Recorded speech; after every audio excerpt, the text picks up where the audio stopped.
120 degrees. I guess it's time to turn the compost. I've been pretty happy with this compost bin I made from 3 fence sections at Home Depot. Each section cost about $15 and it measures over 3 foot by 42 inches. Right here is 3 foot. If you come up here 43, down here 3 foot. That gives you a total capacity of somewhere between 200 and 260 gallons. And it costs basically $60. The other composters, the largest ones they have, are 80 gallons for about $140.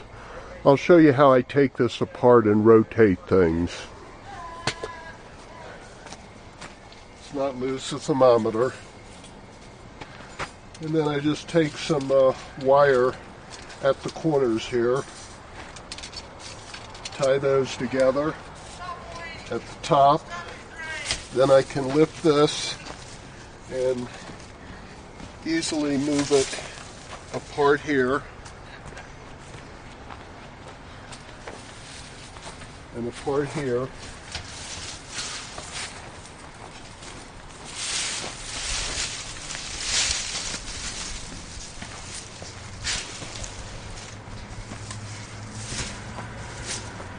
Reset it up here with a little airspace.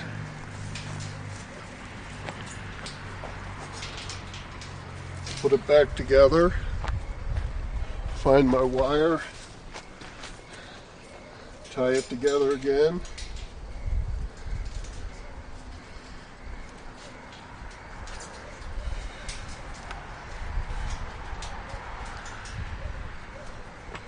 And I'm ready to start moving things over.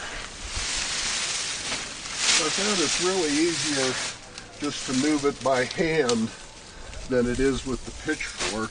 It's getting pretty warm down here.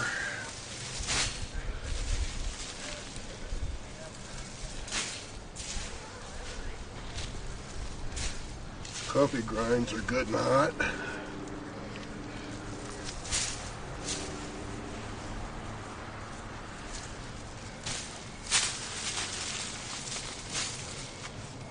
Those coffee filters don't compost.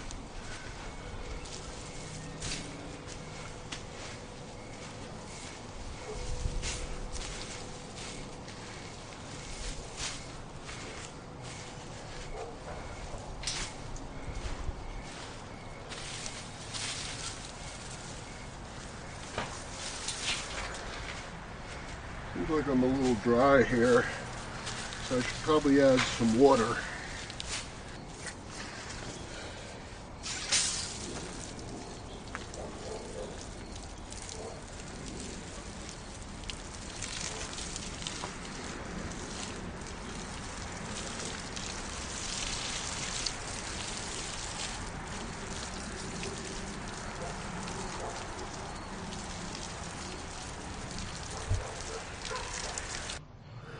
You can see as we're getting down here, we're getting some pretty decent compost being made here. Nice and warm down here. I had this in just a pile by the side of the house for 2 weeks and it was 80 degrees. I put it in this little box here and within 3 days it was 150. Not exactly sure why, but it works.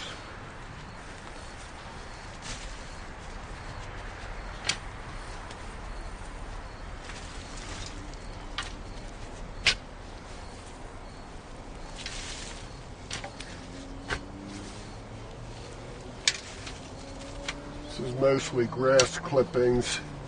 Didn't have too many browns this summer other than coffee grinds.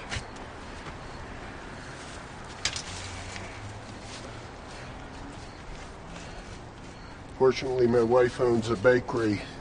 Means lots of coffee grinds, and boy do the worms love them.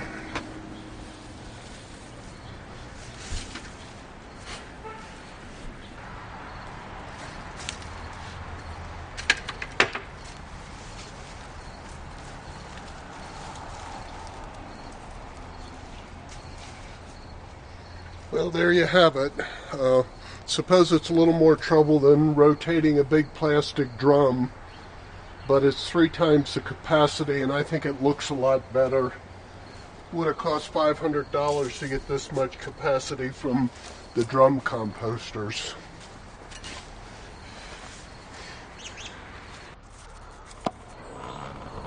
Well, the temperature's down to 60 degrees now. Got everything cleaned up. I think this is an attractive alternative to the big tumblers. And even though we've had our first frost this year, I'm sure my raised beds are going to welcome this. We harvested most of the tomatoes, but it looks like some of them survived the frost and are continuing to ripen. So